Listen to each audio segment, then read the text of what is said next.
പ്രശാന്ത് ഏട്ടാ, കെജ്രിവാൾ പുറത്തിറങ്ങി. ജാമ്യത്തിലാണ് ഇറങ്ങിയത്, തിരിച്ചു പോവേണ്ടി വരും, എന്തായിരുന്നാലും പോവുകയും ചെയ്യണം. പക്ഷേ പുറത്തിറങ്ങിയ ശേഷം കെജ്രിവാൾ ഇന്ത്യ മുന്നണിക്ക് ഉണ്ടാക്കുന്ന തലവേദനയുണ്ട്, ഒരു ചില്ലറയൊന്നുമല്ല. അത് ഞാൻ പറയാനായിട്ടുള്ള കാരണം, ഇവിടെ എല്ലാവരും പറഞ്ഞുകൊണ്ടിരിക്കുന്ന ഇന്ത്യ മുന്നണി ഇപ്പോൾ അധികാരത്തിലേറും, നരേന്ദ്രമോദി ഇറങ്ങി ഓടും, അമിത്ഷാ കുളത്തി ചാടും എന്നൊക്കെയാണ് പറഞ്ഞുകൊണ്ടിരിക്കുന്നത്. പക്ഷേ കെജ്രിവാൾ പുറത്തിറങ്ങി വന്നിട്ട് പറയുന്നതെന്ന് പറഞ്ഞു കഴിഞ്ഞാൽ അടുത്തത് ഇത് അമിത്ഷാ പ്രധാനമന്ത്രിയാവുമെന്നാണ്. അതിൻ്റെ അർത്ഥം എന്താണ്? വീണ്ടും BJP തന്നെ അധികാരത്തിൽ വരുമെന്നല്ലേ? കെജ്രിവാൾ ഉണ്ടാക്കുന്ന ഡാമേജ് ഇന്ത്യ മുന്നണിക്ക് ചില്ലറയൊന്നുമില്ല. കെജ്രിവാളിന് മാങ്ങ കഴിച്ചിട്ട് കിളി പോയോ എന്നാണ് പല ആൾക്കാരും ചോദിക്കുന്നത്. ഇപ്പോൾ കെജ്രിവാളിൻ്റെ ഒരു പുതിയ സ്റ്റേറ്റ്മെൻറ്റ് എന്ന് പറഞ്ഞു കഴിഞ്ഞാൽ, യോഗി ആദിത്യനാഥിന് ഏറ്റവും വലിയ പണി കിട്ടാൻ പോവുകയാണ്. കെജ്രിവാൾ ഇപ്പോൾ BJP നിരീക്ഷകനായി വന്നുകൊണ്ടിരിക്കുകയാണ്. യോഗി ആദിത്യനാഥിന് പണി കിട്ടാൻ പോകുന്നത് അമിത്ഷാ വഴിയാണ്. കാരണം ഇപ്പോൾ അമിത്ഷായെ പ്രധാനമന്ത്രിയാക്കണം, അപ്പോൾ യോഗിക്ക് അത് ഇഷ്ടപ്പെടില്ല. യോഗി ആദിത്യനാഥ് എന്ത് ചെയ്യും എന്നുള്ള രീതിയിലാണ് ഇയാൾ സംസാരിച്ചുകൊണ്ടിരിക്കുന്നത്. അപ്പോൾ ഇയാളിപ്പം മൊത്തത്തിൽ BJPയുടെ ഒരു അകത്ത് ആഭ്യന്തരമായിട്ട് എന്താണ് പ്രശ്നങ്ങൾ നടക്കാൻ പോകുന്നത്, BJP താഴെ ഇറക്കാനല്ല, BJPയെ വീണ്ടും അധികാരത്തിലേറി അമിത്ഷാ ഇരിക്കട്ടെ, പക്ഷേ യോഗി ആദിത്യനാഥ് എന്ത് ചെയ്യും, അല്ലെങ്കിൽ അമിത്ഷാ മാറ്റിയിട്ട് നിങ്ങൾ യോഗി ആദിത്യനാഥിനെ ആക്കൂ എന്നുള്ള ചർച്ചകളൊക്കെയാണ് തുടങ്ങുന്നത്. പിന്നെ വേറൊരു കാര്യം ഇതിനകത്ത് പറയേണ്ടത്, സത്യം പറഞ്ഞാൽ ഈ പാർട്ടിയുടെ സംഘടനാ സംവിധാനത്തിനെ കുറിച്ചും RSSന്റെ സെറ്റപ്പിനെ കുറിച്ചൊന്നും വലിയ ധാരണ കെജ്രിവാളിന് ഇല്ല എന്ന് തന്നെ പറയേണ്ടി വരും. കാരണം 10 വർഷമേ ആയുള്ളൂ കെജ്രിവാൾ ഇതിലോട്ടൊക്കെ ഇറങ്ങിയിട്ട്. അണ്ണാ ഹസാരെ തലയെ കൈ വെച്ച് പറഞ്ഞാണ്, മോനെ നീ ഇറങ്ങരുത്. ചിലപ്പോൾ അന്ന് കെജ്രിവാളിൻ്റെ ഉടായ്പൊക്കെ കണ്ടുകൊണ്ടായിരിക്കും അണ്ണാ ഹസാരെ പറഞ്ഞത്. യോഗി ആദിത്യനാഥ് എന്ന് പറഞ്ഞാൽ നരേന്ദ്രമോദിയെ പോലെ തൊട്ടതെല്ലാം റെക്കോർഡിട്ട വ്യക്തിയാണ്. 5 കൊല്ലമായിട്ട് യോഗി ആദിത്യനാഥ് അവിടെ നിന്ന് MP ആയിട്ട് വരികയാണ്. ഏറ്റവും പ്രായം കുറഞ്ഞ പാർലമെൻറ്റേറിയൻ. ഇതുവരെ ഉത്തർപ്രദേശിൽ നടക്കാത്ത കാര്യം എന്ന് പറഞ്ഞാൽ, ഒരു മുഖ്യമന്ത്രിക്ക് അവിടെ 5 കൊല്ലം തികയ്ക്കുക എന്ന് പറഞ്ഞാൽ റെക്കോർഡാണ്. രണ്ടാമത്തെ വട്ടം വീണ്ടും വന്നു, മൂന്നാമത്തെ വട്ടം വരാൻ പോകുന്നു. കെജ്രിവാൾ ഇപ്പോൾ ഇതൊക്കെ കണ്ട് കിളി പോയിട്ടാണെന്ന് പറഞ്ഞു കെജ്രിവാൾ കുത്തിത്തിരിപ്പ് പോയിട്ട് എത്തിയിട്ടുണ്ട്. ചേട്ടൻ എന്ത് തോന്നുന്നു? കെജ്രിവാൾ പഠിച്ച സ്കൂളിലല്ല യോഗി ആദിത്യനാഥ് പഠിച്ചാൽ തുടക്കം തന്നെ പറയാം, മനസ്സിലാവുന്നുണ്ട്. ഇയാള് ആ പാവം പിടിച്ച അണ്ണാ ഹസാരെ ചാരി നിന്ന് പാത്ത് നിന്നിട്ട് അതാണ്ട് എഴുതിയിട്ടുണ്ട്, പല്ലിയുടെ കൂട്ടിരുന്നിട്ട് ഇപ്പം ആനയുടെ കൂട്ടായിരുന്നു. പണ്ട് കെജ്രിവാളിൽ ഈ അണ്ണാ ഹസാരയുടെ പുറകെ നിന്ന് സമരത്തിൻ്റെ സമയത്ത് ഇവൻ പുറകെ നിന്നിട്ട് ഒരു ഫോട്ടോ ഉണ്ട്, ഇങ്ങനെ എലുമ്പ് എൻ്റെ കൂട്ടിരിക്കുന്ന ഫോട്ടോ. ഇപ്പം കണ്ടു കഴിഞ്ഞാൽ നല്ല ഇതാണെന്നല്ലോ, ഇപ്പം വന്നുകൊണ്ടേ ഇരിക്കുകയാണല്ലോ. അദ്ദേഹത്തിന് ഏതോ ഒരു സാഹചര്യത്തിൽ ആരുടെയൊക്കെയോ താല്പര്യമനുസരിച്ച് ഈ 10-20 ദിവസത്തേക്ക് വെളിയിൽ വിട്ടതിൻ്റെ ഗുണം ഇപ്പം അകത്ത് ഇരിക്കുന്നതായിരുന്നു എന്ന് തോന്നത്തക്ക രീതിയിലാണ് ഇപ്പം ഡൽഹി രാഷ്ട്രീയം പൊയ്ക്കൊണ്ടിരിക്കുന്നത്. നമുക്കിപ്പം ഈ കെജ്രിവാൾ എന്ന് പറയുന്ന ആൾ ഇത് പറഞ്ഞ പോലെ ഇന്ത്യ മുന്നണിക്ക് വേണ്ടി ആണല്ലോ കെജ്രിവാൾ ഇന്നിപ്പോൾ. ഇപ്പം NDA മുന്നണിയെ പണിയാൻ ഇറങ്ങി, NDA മുന്നണിക്ക് ഗുണം ഉണ്ടാകുന്ന ധനുഷ് പറഞ്ഞാലും ഗുണം ഉണ്ടാകുന്ന ഒരു കാര്യം ഉറപ്പാണ്, പുള്ളി സമ്മതിക്കുന്നുണ്ട്, BJP അധികാരത്തിൽ പ്രധാനമന്ത്രിയുടെ കാര്യത്തിലേ ഉള്ളൂ ഒരു സംശയം. ഈയിടെ കെജ്രിവാളെ അവർ പ്രധാനമന്ത്രിയൊക്കെ തീരുമാനിക്കുന്നത് ഇയാൾ അറിഞ്ഞോ? പണ്ട് ഈ ഇപ്പോഴത്തെ പ്രധാനമന്ത്രിയെ തീരുമാനിക്കുന്നത് ഞാനും ധനുഷും ഈ കെജ്രിവാളും ആരും സ്വപ്നം കണ്ട ആളാണോ ഇപ്പോഴത്തെ പ്രധാനമന്ത്രി? അതായത് നമ്മളൊക്കെ സ്വപ്നം കണ്ടോണ്ടിരുന്ന അദ്വാനി, ജോഷി, അല്ലെങ്കിൽ ഇപ്പോഴത്തെ നിതിൻ ഗഡ്കരി, നമ്മുടെ അവർക്കറിയാം ഇതിന്റെ BJPയുടെ പ്രധാനമന്ത്രി ആരാവണമെന്ന് RSSന് അറിയാം.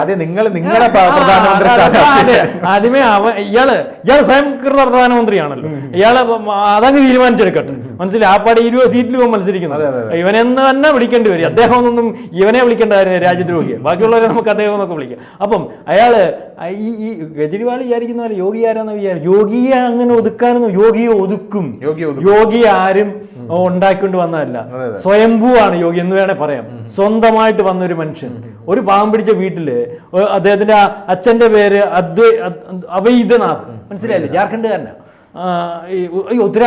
ഉത്തരാഖണ്ഡ് അമ്മ നമ്മുടെ മലയാളി പേരാ സാവിത്രി. അദ്ദേഹം ജനിച്ചപ്പോഴേ അദ്ദേഹത്തിന് ഒരു സന്യാസി പരിവേഷമൊക്കെ ഓരോ ആഗ്രഹങ്ങളുണ്ട്, സന്യാസി പരിവേഷമൊക്കെ ഉണ്ടായിരുന്നു. അപ്പം അവിടുന്ന് അദ്ദേഹം പഠിച്ചു, BSc കാരനാണ്. അപ്പം അവിടുന്ന് ഏതാണ്ട് 93-ലാണെന്ന് തോന്നുന്നു ഇദ്ദേഹം വീട് വിട്ടിറങ്ങി. 21 വയസ്സുള്ള വീട് വിട്ടിറങ്ങി. കാരണം വലിയ വലിയ കക്ഷികളെല്ലാം വീട് വിട്ടിറങ്ങാറുണ്ട്. നമ്മളീ പറയുന്ന നരേന്ദ്രമോദി. കാരണം ഒരു വിചാരിക്കാത്ത റേഞ്ചിലേക്ക് കിട്ടുന്ന ആൾക്കാരൊക്കെ വീട് വിട്ടിറങ്ങി പോയിട്ടുണ്ട്. പണ്ട് തൊട്ടേ പരിശോധിച്ചു. ഈ കഥകളൊക്കെ നമ്മൾ ഡിസ്കസ് ചെയ്യണം. കാരണം നരേന്ദ്രമോദി അധികാരത്തിൽ വന്നപ്പോൾ നരേന്ദ്രമോദിയുടെ പല കഥകളും വന്നല്ലോ. മോദി ശൈശവ വിവാഹം നടത്തി വീട് വിട്ടുപോയി, നരേന്ദ്രമോദി സന്യാസ സ്വീകരിക്കാൻ പോയി. പക്ഷെ നരേന്ദ്രമോദി സന്യാസം സ്വീകരിക്കാനായിട്ട് പോയ സമയത്ത് മോദിയുടെ ഗുരു പറഞ്ഞു, നീ സന്യാസിയാവേണ്ടവനല്ല, നീ തിരിച്ചു പോകും എന്ന് നരേന്ദ്രമോദി ഗുരു പറഞ്ഞു. അതൊക്കെ വലിയ ട്രോളുകളായിട്ട് ഇവിടെ കേരളത്തിൽ എടുക്കുന്നുണ്ട്. യോഗി ആദിത്യനാഥ് എന്തായാലും പ്രധാനമന്ത്രിയാകും. അപ്പോ ആ സമയത്ത് ഇത് പറയണ്ട, ഇപ്പോഴേ നടക്കുന്ന അദ്ദേഹത്തിന്റെ യോഗി ആദിത്യനാഥ് എന്നല്ലായിരുന്നു ഇദ്ദേഹത്തിന്റെ പേര്, ഇദ്ദേഹത്തിന്റെ മോഹൻ ബിഷത്ത് എന്നായിരുന്നു ഇദ്ദേഹത്തിന്റെ പേര്. അപ്പൊ ഇദ്ദേഹം ഇവിടെ വന്നു കഴിഞ്ഞിട്ട് ആശ്രമം ഗോത്പൂരിലുള്ള ഗോരഖ്നാഥ് മഠത്തില് അദ്ദേഹം അവിടെ വന്നു. അദ്ദേഹം സന്യാസി ദീക്ഷ സ്വീകരിച്ചു. അപ്പം അദ്ദേഹത്തിന് ആ മഠത്തിൽ 2014 മുതൽ ആ സന്യാസ അധിപനാണ്. അപ്പം 2014 ഈ അവിടുത്തെ അന്ന് സമാധിയാവുന്നത്. അപ്പം ആ സമാധിയാവുന്നത്. അപ്പം ഇതിന് ഇദ്ദേഹത്തിന്റെ ഹിന്ദു യുവാഹിനി എന്ന് പറയുന്ന സ്വന്തം സംഘടനയുണ്ട്. ഇദ്ദേഹം ഈ യോഗി ആദിത്യനാഥ് ഹിന്ദു യുവാഹിനി അതുപോലെ തന്നെ ഗോക്കളെ ആശ്രമത്തിൽ തന്നെ പുള്ളിയുടെ പണിയെന്ന് പറഞ്ഞാൽ പശുക്കളെ മേയ്ക്കുന്ന ഒരു പണിയാണ്. മാത്രമല്ല ഇദ്ദേഹത്തിന് ജനിച്ചപ്പോൾ തന്നെ നമ്മളിപ്പം അദ്ദേഹം ഹിന്ദു ആണല്ലോ. അപ്പോൾ അന്ന് തൊട്ടേ ഈ രാമനും രാമക്ഷേത്രവും പുള്ളിയുടെ വീക്ക്നെസ്സാണ്. രാമനെ ഭജിക്കുക, രാമക്ഷേത്രം ഉണ്ടാക്കുക. അപ്പോൾ അദ്ദേഹം പൂർത്തീകരിച്ചു. അത് അത് ഞാനൊരു കാര്യം കൂടെ കൂട്ടിച്ചേർക്കാം. അതിൻ്റെ ഒരു പ്രശ്നം എന്ന് പറഞ്ഞു കഴിഞ്ഞാൽ ഈ ഉത്തരേന്ത്യയിലായിരുന്നാലും ഉത്തർപ്രദേശിലായിരുന്നാലും ഉത്തരേന്ത്യ മൊത്തം എടുത്തു കഴിഞ്ഞാൽ അവിടെ ജനിക്കുന്ന ഏത് മതസ്ഥരാണോ ഏത് ജാതിയിലാണോ എന്നില്ല, അവർക്കെല്ലാവർക്കും രാമനും രാമക്ഷേത്രവും എന്ന് പറഞ്ഞ വീക്ക്നെസ് ആണ്. ഉദാഹരണം ഞാൻ പറയാം, യോഗി ആദിത്യനാഥ് SFIയിൽ ആകൃഷ്ടനായ ഒരു വ്യക്തിയാണ്. യോഗി ആദിത്യനാഥ് അവിടെ SFI ആയിരുന്നാൽ പോലും യോഗി ആദിത്യനാഥ് പറയും ഞാൻ SFI കാരനാണ്, പക്ഷേ രാമക്ഷേത്രം പണിയണം. എല്ലാവരും കേൾക്കേണ്ട ഒരു കാര്യമാണ്. യോഗി ആദിത്യനാഥ് സ്കൂൾ അല്ലെങ്കിൽ സ്കൂൾ രാഷ്ട്രീയം SFI ഒരു ആ ഐഡിയോളജിയോട് താല്പര്യമുള്ള മനുഷ്യനായിരുന്നു. ആദ്യം SFI കാരുടെ ഉത്തരവാദിത്തങ്ങളൊന്നും വന്നിട്ടില്ലെങ്കിൽ SFI കാരുടെ കൂടെ നടന്നതാണ്. അതിനുശേഷമാണ് ഇദ്ദേഹം ABP ആവുന്നത്. അപ്പോൾ അതിനകത്തും ഉത്തരവാദിത്തങ്ങളൊന്നും വന്നിട്ടില്ല. പക്ഷേ പുള്ളിക്ക് സ്വന്തമായിട്ടൊരു സംഘടന ഉണ്ടായിരുന്നു. ഈ സംഘടനയുടെ ഉദ്ദേശം ഇതായിരുന്നു, ഈ ഗോ സംരക്ഷണം, അതുപോലെ രാമന്റെ രാമക്ഷേത്രം. അത് വളരെ ശക്തി പ്രാപിച്ചു. കാരണം 1998 അദ്ദേഹത്തിന്റെ മഠാധിപതിയായിരുന്ന സ്വാമി മരിക്ക് അദ്ദേഹം MP ആയിരുന്നു. അദ്ദേഹത്തിന്റെ മരണശേഷം ഇദ്ദേഹം MP ആണ്. അന്ന് 26 വയസ്സാണ്. മനസ്സിലായില്ലേ? ഇത് ആദ്യമായിട്ട് MP ആകുമ്പോൾ എനിക്ക് തോന്നുന്നു 98 MP ആകുമ്പോൾ ഇദ്ദേഹത്തിന് 26 വയസ്സുള്ളൂ. പിന്നെ 5 തവണ MP ആയി. 5 തവണ MP ആയി. 2017 ആദ്യമായിട്ട് അദ്ദേഹത്തിന്റെ മുഖ്യമന്ത്രിയായി. അതെ, നരേന്ദ്രമോദിയുടെ കാര്യം എടുത്ത് നോക്കണം. അതായത് ഇവരാരും അതവിടെ കഠിനാധ്വാനത്തിന്റെ ഒരു ബലമാണെന്ന് നമ്മൾ പറയുന്നത്. അതായത് ഇവരാരും പരാജയം രുചിച്ചിട്ടില്ല എന്നുള്ളതാണ്. ഇപ്പം ഇത് യോഗി ആദിത്യനാഥിന്റെ കാര്യം, അദ്ദേഹം ഡയറക്റ്റ് MP ആണ്. അത് കഴിഞ്ഞ് അദ്ദേഹം പിന്നെ നേരെ പോകുന്നത് മുഖ്യമന്ത്രി സ്ഥാനത്തോട്ടാണ്. നരേന്ദ്രമോദി ഒരു പഞ്ചായത്ത് പ്രസിഡന്റ് പോലും ആകാതെ ഡയറക്റ്റായിട്ട് നരേന്ദ്രമോദി മുഖ്യമന്ത്രിയായ വ്യക്തിയാണ്. 2001 2002 തോന്നുന്നു മുഖ്യമന്ത്രിയായ ശേഷം ഇപ്പോൾ 2024 അദ്ദേഹം ഇതുവരെ നിന്ന തെരഞ്ഞെടുപ്പുകളിലും മുഖ്യമന്ത്രി സ്ഥാനം അലങ്കരിച്ചു. അത് കഴിഞ്ഞ് പ്രധാനമന്ത്രിയായി ജയിച്ചുകൊണ്ടേയിരിക്കുന്നു. എവിടെ നിന്നാലും നരേന്ദ്രമോദി. അതുപോലെ യോഗി ആദിത്യനാഥ് അതേ പാതയിൽ വരുന്ന ഒരാളാണ്. യോഗി ആദിത്യനാഥ് എനിക്ക് തോന്നുന്നു ഒരിക്കലും നരേന്ദ്രമോദിയുടെ ഇവിടെ ഒരു ഡൗട്ട് അതാണ്, ഒരിക്കലും അദ്വാനിയും വാജ്പേയിയുടെയും കൺട്രോൾ അല്ലായിരുന്നു നരേന്ദ്രമോദിയുടെയും അമിത്ഷായുടെയും കൺട്രോൾ അല്ല യോഗി ആദിത്യനാഥ്. ഇനി യോഗി ആദിത്യനാഥിന്റെ കൺട്രോൾ ആയിരിക്കില്ല അണ്ണാമലയും. ഇവര് വിചാരിക്കേണ്ട ഒരു കാര്യം എന്ന് പറഞ്ഞാൽ അവര് ഈ RSSന്റെ ഒരു ലൈൻ തന്നെയാണ്. അവരുടെ പ്രവൃത്തി അവർ കൃത്യമായിട്ട് ചെയ്യുക, അതിന്റെ ഫലമൊക്കെ ഇങ്ങ് വന്നോളും. വന്നില്ല പ്രവൃത്തി ഇവർ രാവിലെ തൊട്ട് വൈകുന്നേരം വരെ രാജ്യത്തിന് വേണ്ടി ജോലി ചെയ്യുക. അതെ, മോദിയുടെ പണി അതായിരുന്നു. മോദി ഇവരൊക്കെ അറിയുന്ന മോദി എന്ന് പറഞ്ഞാൽ ഈ ധനുഷ് പറഞ്ഞ പോലെ മുഖ്യമന്ത്രിയായിട്ടതിന് ശേഷം പ്രധാനമന്ത്രിയായതിനു ശേഷമുള്ള മോദിയാ. അതിനുമുള്ള പുള്ളിയുടെ ജോലി എന്തോ, പുള്ളിയുടെ ജോലി ഇത്രയും കൃത്യമായിട്ട് ജോലി ചെയ്യുന്നത് കൊണ്ടാണല്ലോ BJP പോലെ അല്ലെങ്കിൽ RS പോലെയുള്ള 1% മാത്രമുള്ള ഒരാളിനെ പിടിച്ചിട്ട് ഏറ്റവും ജാതി മതവും ഒക്കെ മുന്തിയ രീതി നിൽക്കുന്ന ഗുജറാത്തിലെ 1% ആ മോദിയുടെ ജാതിക്കാർ അത് മുഖ്യമന്ത്രിയാക്കുകയും അദ്ദേഹത്തെ കൃത്യമായിട്ട് ഓരോ ഇലക്ഷൻ കഴിയുമ്പോഴും വീണ്ടും ഭൂരിപക്ഷം കൂട്ടി കൊണ്ടുവരികയൊക്കെ ചെയ്യുന്ന ഒരാളാകുമ്പോൾ അദ്ദേഹം എത്രത്തോളം ആ നാടിന് വേണ്ടപ്പെട്ടവനാണ്. അദ്ദേഹത്തിന്റെ ജോലി സമൂഹത്തിന് വേണ്ടി ജോലി ചെയ്യുന്നവരാണെന്ന് ജനത്തിനറിയാം. ജനം അങ്ങോട്ട് മനസ്സിലാക്കാൻ തുടങ്ങിയാൽ പിന്നെ ഒരു രക്ഷയില്ല. ധനുഷേ നമുക്ക് കബളിപ്പിക്കാനൊന്നും നോക്കത്തില്ല. ഇവനെന്ന് പറഞ്ഞാൽ ആരാന്നറിയാം, ഈ കെജ്രിവാൾ. അവനെ അല്ലെ രാജ്യദ്രോഹിയാണ്, അയാളെ അങ്ങനെ വിളിക്കാൻ പറ്റൂ. ചിലപ്പോൾ ചില ആൾക്കാർ നമുക്കെതിരെ പറയാം. കെജ്രിവാളിനെ കുറിച്ച് പറയുമ്പോൾ നമ്മൾ പറയേണ്ട ഒരു പ്രധാനപ്പെട്ട കാര്യമുണ്ട്. ഏത് സമയത്തും ഇന്ത്യയിൽ ഞങ്ങളുടെ പപ്പറ്റ് ഗവൺമെന്റ് വരണമെന്ന് ആഗ്രഹിക്കുന്ന കുറെ വിദേശ ശക്തികൾ. അമേരിക്കയുടെ പപ്പറ്റായിരുന്നു കുറെ കാലം കോൺഗ്രസ് സർക്കാർ. ഒന്ന് നമുക്ക് മനസ്സിലാക്കേണ്ട കാര്യം, നരേന്ദ്രമോദി 2014 ശേഷം വന്ന ശേഷം ഇവിടെ കക്കൂസ് കെട്ടിക്കൊടുക്കുന്നു എന്ന് പറഞ്ഞ് പെട്രോളിന് വില കൂട്ടുന്നു, അതെന്തിനാണ് കക്കൂസിന് കൊളുത്തിടാൻ എന്ന് പറഞ്ഞ് നരേന്ദ്രമോദിയെ നിരന്തരം വിമർശിക്കുന്ന ആൾക്കാർ ഇവിടെ ഉണ്ട്, പ്രത്യേകിച്ച് കേരളത്തിൽ. അങ്ങനെ വിമർശിക്കുന്ന ആൾക്കാരുള്ള ഈ സാഹചര്യത്തിൽ ഇവർ മനസ്സിലാക്കാത്ത കാര്യം അല്ലെങ്കിൽ ഇവർ ബോധപൂർവ്വം മറച്ചു വയ്ക്കുന്ന ഒരു കാര്യം ഞാൻ പറയുന്നത്, മോദി കക്കൂസ് കെട്ടിക്കൊടുക്കുന്നു, അപ്പൊ നിങ്ങൾ വിചാരിക്കേണ്ടത് 60 കൊല്ലം ഭരിച്ച കോൺഗ്രസ് അത് കെട്ടിക്കൊടുക്കാത്തത് കൊണ്ടാണ് മോദിക്ക് അത് കെട്ടിക്കൊടുക്കേണ്ടി വരുന്നത്. ധനുഷ് കക്കൂസിന്റെ കാര്യം പറഞ്ഞപ്പോൾ ഒരു കാര്യം പറയാം. കക്കൂസ് എങ്ങനെ ഉപയോഗിക്കണമെന്ന് ഉദ്യോഗസ്ഥരെ നിർത്തി അല്ലെങ്കിൽ അങ്ങനെ നിർത്തി പഠിപ്പിക്കേണ്ട ഒരു അവസ്ഥ ബീഹാറിലും യു പിയിലും ഉണ്ടായിട്ടുണ്ട്. ഈ 55 കൊല്ലം ഇന്ന് പട്ടിണിയാണെന്ന് പറയുന്നതും അല്ല വീടും കറണ്ടും ഒക്കെ ഉണ്ടോ എന്ന് തിരക്കി നടക്കുന്ന രാഹുൽ ഗാന്ധിയുടെ അമ്മയുടെ അല്ലെങ്കിൽ അച്ഛൻ്റെയും അവൻ്റെ അപ്പൂപ്പൻ്റെ അയാളുടെ അപ്പൂപ്പൻ്റെ അദ്ദേഹത്തിൻ്റെ അപ്പൂപ്പൻ്റെ ഒക്കെ കാലത്ത് കടന്നുപോയ കാലത്തിന് ഇപ്പുറമായി ഈ കക്കൂസ് കെട്ടിക്കൊടുക്കുന്ന മോദി വന്നത്. കക്കൂസ് കെട്ടിക്കൊടുത്ത വടക്കേന്ത്യക്കാർക്ക് ഇഷ്ടപ്പെട്ടിട്ടുണ്ട്. അതാണ് ആ കക്കൂസ് പോലും കെട്ടിക്കൊടുക്കാത്തൊരു ജനത, കക്കൂസ് ഇല്ലാത്തൊരു ജനത. അതിന് നരേന്ദ്രമോദി കക്കൂസ് കെട്ടിക്കൊടുത്തപ്പോൾ പുച്ഛിക്കുന്നു. ഇതാ മോദി കക്കൂസ് കെട്ടിക്കൊടുക്കുന്നു. അത് ഞാൻ ആ സമയത്ത് പ്രശാന്ത് ചേട്ടാ ഞാൻ ചിന്തിച്ചത്, അപ്പൊ നെഹ്റു ചെയ്ത് കൊടുത്തില്ലേ? ഒന്നും ചെയ്ത് കൊടുത്തില്ല. സോണിയ ചെയ്ത് കൊടുത്തില്ല, രാഹുൽ ഗാന്ധി ചെയ്ത് കൊടുത്തില്ലേ? ഇതൊന്നും അതുകൊണ്ടാണല്ലോ നമുക്കിത് ചെയ്ത് കൊടുക്കേണ്ടി വരുന്നത്. വേറൊരു കാര്യം ആലോചിച്ച് നോക്കൂ. ഈ കക്കൂസ് കെട്ടിക്കൊടുക്കുന്നു പറഞ്ഞ് പുച്ഛിച്ചവർ, ഇന്ത്യ ഇതാ ഡിജിറ്റൽ ഇന്ത്യ ആക്കുന്നു എന്ന് പറഞ്ഞ് പുച്ഛിച്ചവർ, ഇങ്ങനെ പുച്ഛിച്ചവർ, ഞാൻ ആലോചിക്കുകയാണ് ഇപ്പൊ 2014 നരേന്ദ്രമോദി വന്നു, കക്കൂസ് കെട്ടിക്കൊടുത്തില്ല. ധാരാവിയിലൊക്കെ 90 കുടുംബങ്ങൾ കൂലി കക്കൂസാണ്. 90 കുടുംബം. ഈ കക്കൂസ് അന്ന് കെട്ടിക്കൊടുത്തില്ലായിരുന്നെങ്കിൽ 2019 ഈ കോവിഡ് വരുമ്പോ ഈ ധാരാവിയുടെ ധനുഷ് ആലോചിച്ച് നോക്കി. ധനുഷ് കുറച്ചു മുമ്പ് എന്റെ അടുത്ത് സംസാരിച്ചപ്പോ റെയിൽവേ ട്രാക്കിൽ ഇരുന്ന് ജനത, അതുപോലെ തമിഴ്നാട്ടിലോട്ട് നമ്മൾ ചെന്നാലേ ഇപ്പൊ അതൊക്കെ മാറി. റോഡ് വെളുപ്പിനെ പോയി കഴിഞ്ഞാൽ റോഡ് സൈഡ് മൊത്തം ഇരിക്കുക. കാരണം നേരം എടുക്കുന്നതിന് മുമ്പ് സ്ത്രീകളുടെ അവരുടെ അതിന് മുമ്പ് വന്ന് ഇതിനെ മാറ്റം വരുത്താൻ ശ്രമിക്കുമ്പം അയാളെ പുച്ഛിക്കുക. അതെ, ഇതിന്റെ പിന്നിൽ ഒരു വലിയ വിദേശ ശക്തികളുടെ കളി കൂടെയാണ്. കാരണം ഇന്ത്യക്കാരെ എന്നും അമേരിക്കയും മറ്റുള്ള വിദേശ യൂറോപ്യൻസും കണ്ടിരുന്നത് നമ്മൾ വലിയ ആൾക്കാരൊക്കെ ആയിരുന്നു. രാജ്യത്തിന്റെ GDP-യുടെ 42% നമ്മൾ സംഭാവന ചെയ്ത ടീമാണ്. നമ്മളെയാണ് ലൂട്ട് ചെയ്ത് ഈ ഗതിയിലോട്ട് കൊണ്ടെത്തിച്ച ശേഷം ഇവരുടെ ഇപ്പോഴത്തെ ലക്ഷ്യം എന്ന് പറഞ്ഞാൽ ഇന്ത്യക്കാരെ ഗിനി പന്നികളെ പോലെയാണ് ഇവർ ട്രീറ്റ് ചെയ്തുകൊണ്ടിരുന്നത്. നമ്മുടെ ഒരു ജനസംഖ്യ ഉണ്ടല്ലോ, നമ്മുടെ ഒരു ജനസംഖ്യ ഇവർ എടുക്കുന്നതെന്ന് പറഞ്ഞാൽ ഇവരുടെ പരീക്ഷണങ്ങൾ നടത്താൻ. ഉദാഹരണം ഞാൻ പറഞ്ഞുതരാം. നമ്മുടെ നാട്ടിൽ പൊറോട്ട മൈദ എങ്ങനെ വന്നു? മൈദ അതായത് ഗോതമ്പ് മൊത്തം അവർ കൊണ്ടുപോയിട്ട് അതിൽ മിച്ചം വരുന്ന വേസ്റ്റ് ഇവിടെ കൊണ്ടുവന്ന് തള്ളും, പൊറോട്ടയാക്കി നമ്മൾ ഭക്ഷണം കഴിക്കുക. അവിടെയുള്ള മരുന്ന് പരീക്ഷണങ്ങൾ ഇവിടെ നടത്തുക, അത്തരത്തിലുള്ള കാര്യങ്ങൾ നടത്തുക. അങ്ങനെയൊക്കെ ചെയ്യാനുള്ളതിന് ഇവിടെ ഒരു പപ്പറ്റ് ഗവൺമെന്റ് വേണം. കോൺഗ്രസ് അങ്ങനെ ഒരു ഗവൺമെന്റ് ആയിരുന്നു പല രാഷ്ട്രങ്ങൾക്കും. പക്ഷേ അതിനുശേഷം അവർ ഉയർത്തിക്കൊണ്ടുവരാൻ ശ്രമിച്ച ഒരാളാണ് ഈ കെജ്രിവാൾ. കെജ്രിവാളിനെ പക്ഷേ അവരുടെ കണക്കൂട്ടൽ തെറ്റിപ്പോയി. കാരണം ഇപ്പുറത്ത് മോദിയാണ്. അതെ, കെജ്രിവാൾ അല്ല ഇത് പറയുമ്പം കെജ്രിവാൾ ഈ ജോർജ് സോറോസ് എന്ന് പറയുന്ന ഒരു അയാൾ ഇപ്പൊ 7000 കോടി രൂപയാണ് ഇവിടുത്തെ ജനാധിപത്യ രാജ്യങ്ങളുടെ ജനാധിപത്യ സംവിധാനം തകർക്കുന്നതിന് വേണ്ടിയാണ് ഇവന്റെ പണി, അയാളുടെ പണി. അപ്പോൾ ഇവിടെ 7000 കോടി രൂപ ഇപ്രാവശ്യം അയാൾ അനുവദിച്ചിട്ടുണ്ട്, പരസ്യമായിട്ട് പറഞ്ഞേക്കുക.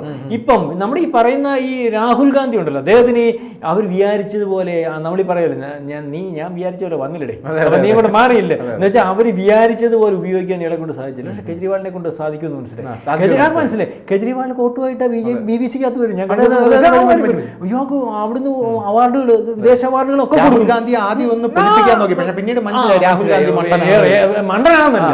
നമ്മുടെ ഒരു സാധനം കൊണ്ട് ഇപ്പം ഒരു സാധനം നിങ്ങളുടെ കയ്യിലോട്ട് വന്നാൽ നിങ്ങൾ അതുകൊണ്ട് ഓടി ഫിനിഷിംഗ് പോയിന്റ് എത്തിക്കുന്നതിലായിരിക്കല്ലോ കൊടുക്കേണ്ടത്. ഓടാത്തന്റെ കൊടുക്കത്തില്ല, നടക്കുന്നില്ല. കർഷക സമരം ഇയാളെ പിടിച്ചന്ന് നിന്നു. അതിനു മുമ്പ് അവിടെ സിയുടെ സമരം ഇത് മൊത്തം കത്തിച്ച് ഇതൊക്കെ പല നരേന്ദ്രമോദി അല്ലേ ആള് നോക്കി കണ്ടുകൊണ്ടിരിക്കുകയായിരുന്നു. മനസ്സിലായി? ഇതത് വിദേശ രാജ്യങ്ങൾ, അമേരിക്കയ്ക്ക് സങ്കടം വന്നില്ലയോ? നമ്മുടെ ഈ തിരുവനന്തപുരം കോർപ്പറേഷന്റെ മേയറിന്റെ അത്രയും പോലും ഇല്ല ഡൽഹി മുഖ്യമന്ത്രി. സങ്കടം വന്നു. സത്യം ഹരിയാനന്റെ അത്ര ഇല്ല അയാള്. എന്തുകൊണ്ട്? എന്നിട്ട് അമേരിക്കക്ക് സങ്കടം വന്നു, ജർമ്മനിക്ക് സങ്കടം വന്നു. എന്താ സങ്കടം വരുന്നേ?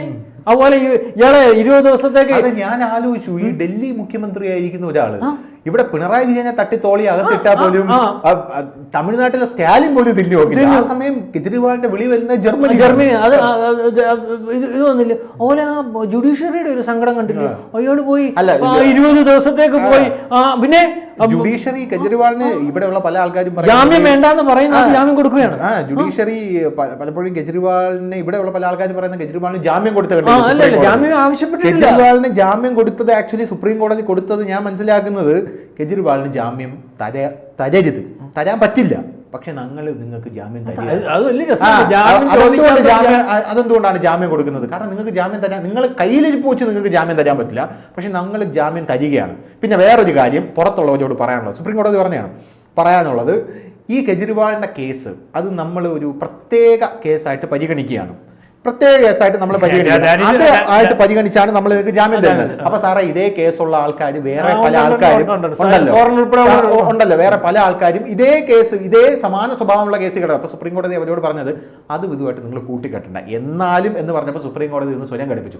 കൂട്ടിക്കെട്ടണ്ടെന്നല്ലേ പറഞ്ഞത്. സോറൻ പോസിറ്റീവ്, അയ്യോ ധനുഷ് പോസിറ്റീവായിട്ട് കണ്ടോ, എനിക്ക് അത്ര പോസിറ്റീവായിട്ട് കാണാൻ താല്പര്യമൊന്നുമില്ല. 20 ദിവസത്തേക്കുള്ള ജാമ്യം. പക്ഷെ അത് ഇല്ല പറഞ്ഞതുപോലെ വിപരീതപരമായി ഇപ്പോൾ ഉണ്ടായിക്കൊണ്ടിരിക്കുന്നത്. അത് കോടതി ആയാലും നമ്മൾ മുമ്പ് ചർച്ച ചെയ്തതുപോലെ കോടതി നമ്മുടെ ഇന്ത്യൻ ജനാധിപത്യ സംവിധാനത്തെ തകർക്കുന്ന പോലെ ആവണ്ട. അല്ലെങ്കിൽ അത് നല്ല രീതിയിൽ കൊണ്ടുവന്ന കോടതി നല്ല രീതിയിൽ കൊണ്ടുപോകാൻ നമുക്ക് ആശിക്കാം. പക്ഷെ നമുക്ക് വിഷയത്തിലേക്ക് തിരിച്ചു വന്നാൽ കേജ്രിവാൾ പറയുന്ന ആളല്ല യോഗി ആദിത്യനാഥ്. 2017 എനിക്ക് തോന്നുന്നു 2017 അദ്ദേഹത്തെ UP-ൽ മുഖ്യമന്ത്രിയാക്കുന്നത്. അദ്ദേഹം MLA അല്ല, MP ആണ്, രാജിവെച്ചു. അദ്ദേഹം മുഖ്യമന്ത്രിയായി. 2017 ശേഷം UP-യുടെ അവസ്ഥ എന്തുവോ ഇപ്പൊ പറഞ്ഞല്ലോ. 5 തവണ രാഷ്ട്രപതി ഭരണം വന്ന ഒരു സംസ്ഥാനമാണ് UP. 20 കോടി ജനമുണ്ട് UP-ൽ. ജാതി രാഷ്ട്രീയത്തിന്റെ കോട്ടയാണ് UP.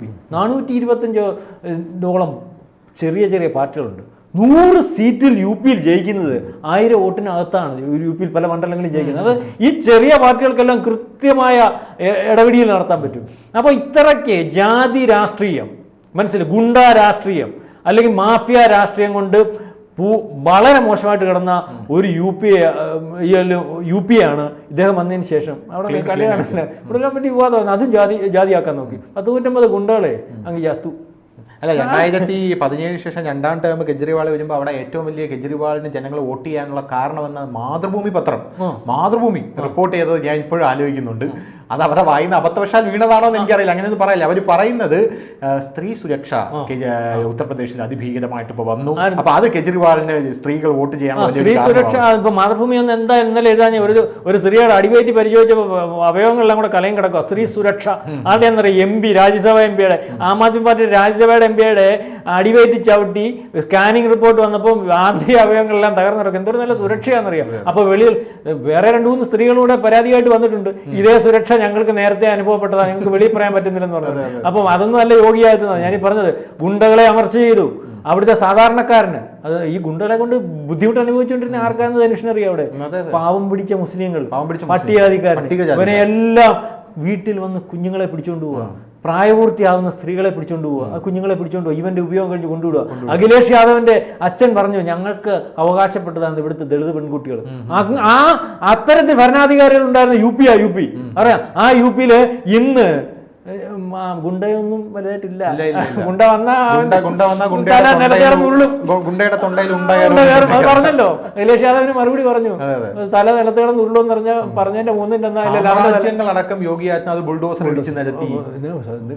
ധനുഷ് കാണേണ്ട ഒരു മനുഷ്യൻ എന്ന് പറഞ്ഞാൽ 5 അടി അത്യാവശ്യം നീളേ ഉള്ളൂ. അത്രയില്ല. ഒരു നമ്മുടെ എന്തോ ഈ ബുദ്ധമത സന്യാസിയുടെ കൂട്ടി മനുഷ്യൻ ചുമ്മാതൊന്നും കാര്യം പറയുന്നൊന്നുമില്ല.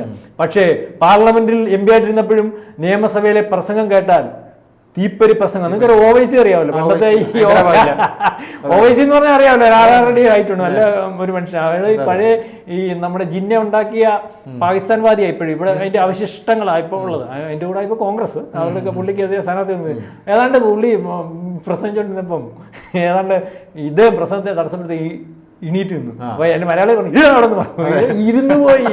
യോഗി ഈ ഇങ്ങനെ ഈ 5.5 അടി ഹൈറ്റ് ഇല്ലാത്ത ഈ മനുഷ്യൻ ഇരിയുടെ അവിടെ എന്ന് പറഞ്ഞപ്പം ഈ മറ്റേ അറിയാതെ ഇരുന്നു പോയി. അപ്പം അത്രയ്ക്ക് ബലിഷ്ഠമായ ഒരു നേതാവാണ്. കാരണം എല്ലാ രീതിയിലും പുള്ളിയെ ഒതുക്കുന്നു. പുള്ളി ആരും കൊണ്ടുവന്നതല്ല ഒതുക്കാൻ. ഇപ്പം മനസ്സിലാക്കുക. ഈ കെജ്രിവാളിനെ നമ്മൾ ഇവനൊന്നും പിടിക്കുക മനഃപൂർവ്വം കേട്ടോ. അവിടെ ആ ദേഷ്യം മാറാൻ വേണ്ടി കെജ്രിവാൾ മനസ്സിലാക്കുക. യോഗി ആദിത്യനാഥ് സ്വയംഭൂ, നമ്മൾ പറയുമല്ലോ നമ്മുടെ ഈ സ്വയംഭൂവായിട്ട് തന്നെത്താൻ വന്നവര്, അത്തരത്തിലുള്ള ഒരു മനുഷ്യനാണ്. ഒരു സിംഹമാണ് യോഗി ആദിത്യനാഥ്. അദ്ദേഹം നാളെ കാലത്ത് ഇന്ത്യയുടെ പ്രധാനമന്ത്രി ആവുന്നത് കൊണ്ട് ഇന്ത്യക്ക് ഗുണമല്ലാതെ ദോഷമൊന്നുമില്ല. ആവണേന്നൊക്കെയാണ് നമ്മുടെ പ്രാർത്ഥന. ഇപ്പം നാളെ കാലത്ത് അദ്ദേഹത്തെ മാറ്റിയിട്ടില്ല. അദ്ദേഹം മാറുന്ന സമയത്ത് അദ്ദേഹത്തിന് ഇത് കഴിഞ്ഞിട്ട് സന്യാസത്തിനോ മറ്റോ പോകണമെന്നൊക്കെയാ ഇപ്പോഴത്തെ പ്രധാനമന്ത്രി പറയുന്നത്. ആ സമയത്ത് യോഗി ആദിത്യനാഥ് വന്നോട്ടെ. പുള്ളി അത് വന്നാലും വന്നില്ലെങ്കിലും കെജ്രിവാളിനോട് പറയാനുള്ള ഒരു കാര്യം അതൊക്കെ നമ്മൾ കാര്യമൊക്കെ തീരുമാനിക്കുക. ആദ്യമേ അവിടുത്തെ പ്രധാനമന്ത്രി അയാൾ തീരുമാനിക്കും. ഇപ്പൊ നരേന്ദ്രമോദിയെ കുറ്റം പറയുന്നുണ്ടോ? എനിക്കിതിൽ പറയാനുള്ള അവസാനമായിട്ട് പറയാനുള്ള ഒരു കാര്യം എന്ന് പറഞ്ഞാൽ, മോദിയെ ഇപ്പൊ കുറ്റം പറയുന്ന പല ആൾക്കാരും യോഗി ആദിത്യനാഥ് പ്രധാനമന്ത്രിയാകുമ്പോൾ മോദിയെ പോയിട്ട് അദ്ദേഹം എന്ന് പറഞ്ഞാൽ ഒരു നല്ല ജനാധിപത്യ സംവിധാനം എങ്ങനെ ജനങ്ങൾക്ക് പ്രയോജനപ്പെടുത്തണമെന്ന് എന്തൊരു ആക്ഷേപം പറയുന്നത്, എങ്ങനെ വേണമെന്ന് വളരെ കൃത്യമായിട്ട് കാണിച്ചു കൊടുക്കുക, അതേ രീതിയിൽ കൊണ്ടുപോകും. ഇവരെല്ലാം പറയുന്നല്ലോ മോദിക്ക് ഭയമുണ്ട്, മോദിക്ക് ഇവിടുത്തെ ജനത്തിനോട് പേടിയുണ്ട്. മോദി EVM ടാപ്പർ ചെയ്യുന്ന അല്ലെങ്കിൽ EVMനെ സ്വാധീനിച്ച് അധികാരത്തിൽ വരാൻ പറ്റുന്ന ഒരാളായിരുന്നെങ്കിൽ മോദി 10-700 റാലി നടത്തേണ്ട കാര്യമുണ്ടോ ധനുഷേ? അദ്ദേഹത്തിന് വീട്ടിൽ ഇരുന്നാൽ പോരെ, കാലുമൊക്കെ വെച്ചിട്ട് EVMനകത്ത് കറക്റ്റ്. അപ്പൊ മോദിക്ക് പേടിയാ ജനത്തിന്, മോദിക്ക് പേടിയുണ്ട്. ഈ പറയുന്ന ആൾക്കാരെയൊന്നും പേടിയൊന്നുമില്ല, മോദിക്ക് ജനത്തിനെ പേടിയുണ്ട്. ആ ജനത്തിന് വേണ്ടിയാണ് മോദി ഇന്ത്യ ഭരിക്കുന്നത്. അതിനപ്പുറം ജനത്തിനെ പേടിയുള്ളതും ഇവിടുത്തെ സാധാരണക്കാരനും പാവം പിടിച്ചവനും വേണ്ടി ജോലി ചെയ്യാൻ താല്പര്യമായിട്ട് നിൽക്കുന്ന ഒരു സന്യാസിയാ ഈ യോഗി ആദിത്യനാഥ്. ഈ പറഞ്ഞതുപോലെ ഇതുപോലെ എവിടെയെങ്കിലും നിന്ന് ചാരി വല്ലവനെയും പറ്റിച്ച് ആരുടെയും അടിനാവി ചവിട്ടിക്കലക്കി രാഷ്ട്രീയത്തിൽ നിൽക്കാൻ ആഗ്രഹിക്കുന്നതും ഇന്ത്യ വിരുദ്ധർക്ക് കച്ചവടം ചെയ്ത് ഇന്ത്യയിൽ നിലനിൽക്കാൻ നിൽക്കുന്ന രാഷ്ട്രീയക്കാരൊന്നുമല്ല യോഗിയും അല്ലെങ്കിൽ മോദിയും യോഗിയും ഒക്കെ സിംഹക്കുട്ടികൾ തന്നെ ആണ് എന്ന് പറഞ്ഞുകൊണ്ട് നമുക്ക് അവസാനിപ്പിക്കാം. കൂടുതൽ വാർത്തകളും വിശേഷങ്ങളും നിങ്ങളിലേക്ക് എത്താൻ ABC മലയാളം സബ്സ്ക്രൈബ് ചെയ്യുക, ബെൽ ബട്ടണും അമർത്തുക.